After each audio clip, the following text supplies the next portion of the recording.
Sahabat Indonesia Nusantara Raya, banjir yang terjadi di Sumatera Barat, Sumatera Utara, Aceh 1 bulan yang lalu nampaknya memang imbas dari kerusakan alam yang sangat parah. Sangat parah. Kenapa ada satu konklusi semacam itu? Ya karena ternyata dalam minggu ini saja terjadi banjir susulan yang juga sangat besar menghantam wilayah Sumatera ini ya. Jadi seperti yang ada dalam video ini terjadi dalam minggu ini ya. Dan itu adalah banjir susulan. Nah, artinya kerusakan alam yang ada di sekitarnya ini sudah sangat parah sehingga menimbulkan banjir susulan. Nah, tidak menutup kemungkinan akan terjadi banjir lagi di masa yang akan datang atau di waktu-waktu yang akan datang ketika hujan turun cukup deras ya, karena daya dukung lingkungan sudah tidak mampu lagi menahan air yang tercurah yang sangat tinggi. Nah, seberapa parah dan sebetulnya pemerintah sudah melakukan apa saja terkait dengan kerusakan alam yang terjadi di Sumatera ini ya. Oke, jangan kemana-mana, tetap simak video ini sampai selesai supaya tidak gagal paham, dan jangan lupa juga tekan tombol subscribe-nya terlebih dahulu, kemudian tekan tombol loncengnya supaya nanti kalau kita update terbaru, video terbaru, Anda akan mendapatkan notifikasinya ya. Dan jangan lupa juga tekan tombol like, kemudian share video ini ke teman-teman Anda. Siapa tahu teman-teman Anda juga sama sedang memerlukan informasi terkait banjir dan juga kerusakan lingkungan yang ada di Sumatera Utara, Sumatera Barat, dan juga di Aceh. Jadi banjir ini memang banjir yang terjadi dalam pekan ini ya, yang ternyata juga membuat warga jadi menderita lagi. Nah, terkait dengan kerusakan alam yang sudah terjadi ini, pemerintah memang sudah melakukan banyak langkah-langkah strategi ya, langkah-langkah yang memang tindakannya cukup nyata saat ini. Tinggal nanti kita lihat apakah memang benar-benar akan dilakukan tindakan-tindakan berikutnya yang juga membuat kondisi yang ada di Sumatera ini lingkungannya menjadi lebih baik lagi. Nah, terkait dengan itu, pemerintah melalui Kementerian Pembangunan Manusia dan Kebudayaan, Pak Pratikno, ini menyampaikan bahwa melalui Kementerian Kehutanan dan juga Kementerian Lingkungan Hidup, pemerintah sudah melakukan berbagai tindakan, termasuk diantaranya yang dilakukan oleh Kementerian Kehutanan ini sudah mencabut izin untuk pemanfaatan hutan ya.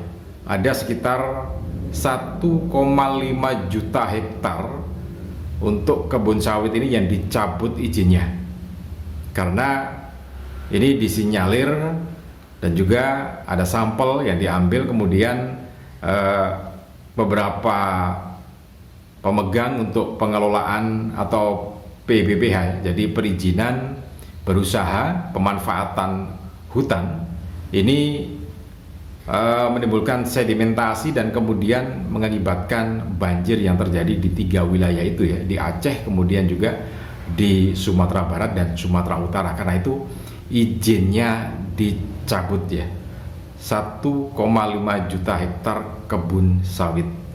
Nah, kemudian melalui Kementerian Lingkungan Hidup ini juga melakukan langkah-langkah yang sangat tepat dan juga menjadi langkah yang memang ditunggu-tunggu oleh masyarakat sekitar ya. Artinya melalui Kementerian Lingkungan Hidup ini ada perusahaan-perusahaan yang disegel.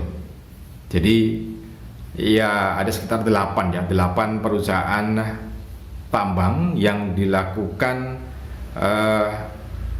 penghentian operasional karena ini merupakan tambang-tambang yang ada di daerah aliran sungai, kemudian juga melalui sampel yang ada, kemudian melalui catatan yang ada di sana, ada yang mempunyai dampak atau memberikan kontribusi terhadap banjir yang terjadi di 3 provinsi yaitu Aceh, Sumatera Barat, Sumatera Utara 1 bulan yang lalu ya.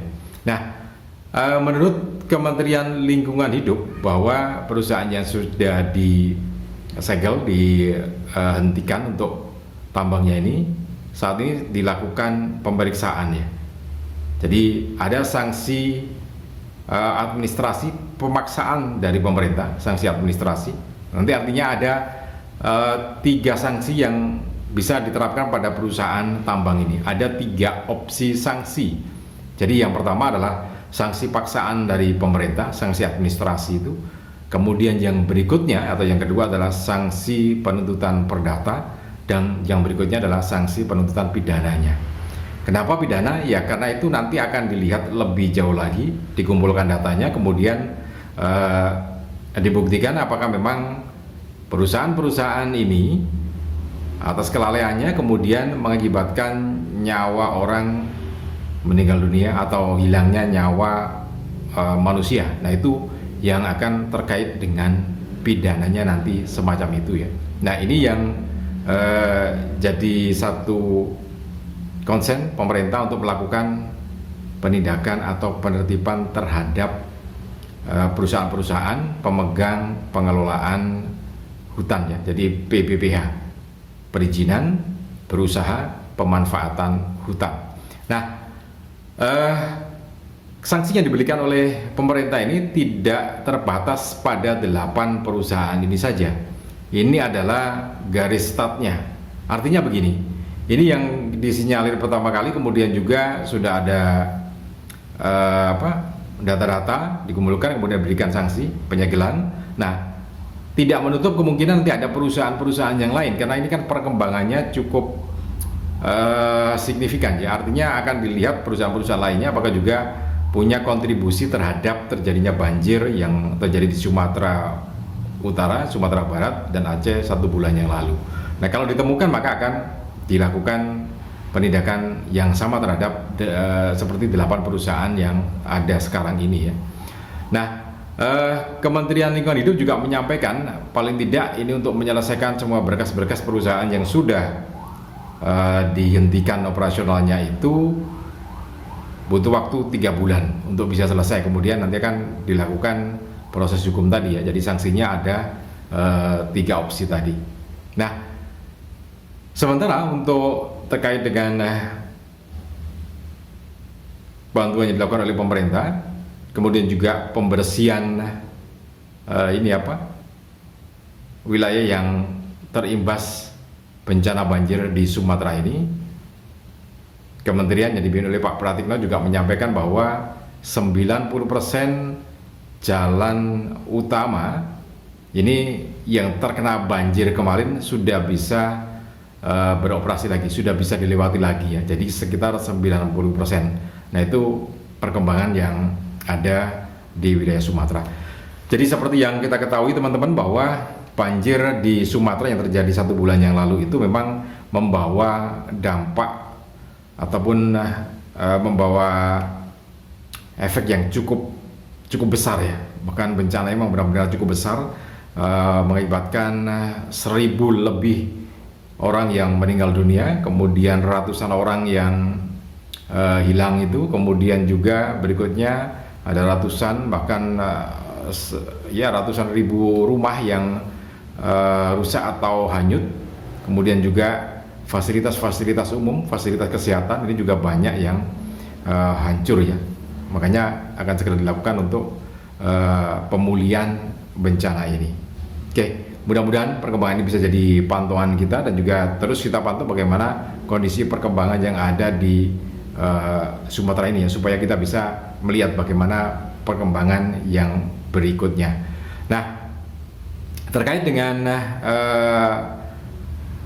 perusahaan-perusahaan yang memang bisa menjadi kontribusi terhadap perkembangan